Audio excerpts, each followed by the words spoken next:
C++ bu aytganimdek juda keng sohalarda ishlatiladi. C++ oddiy dastur hisoblansa-da, lekin bu o'rganish juda katta vaqt ham talab qilib qolishi mumkin. No, biza kursimiz davomida C++ asoslarini o'rganamiz va kursimiz oxirida balki kattaroq bir Tetris o'yini kabi dastur ham tuza olishimiz ham mumkindir. Xo'p, buni harakat qilamiz.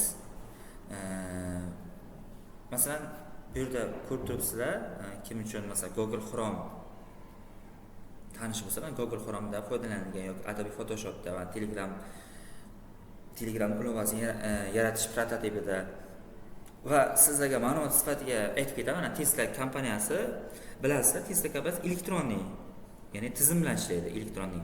To'xtatsa to'xtaydi, yur desa yuradi. Unda nima deb yozilgan deb o'ylaysiz? Ya'ni qanaqa kod, nima qanaqa qilib ishlaydi deb o'ylaysiz? O'zi aslida buni hammasi C++ dasturida yozilgan. Ya'ni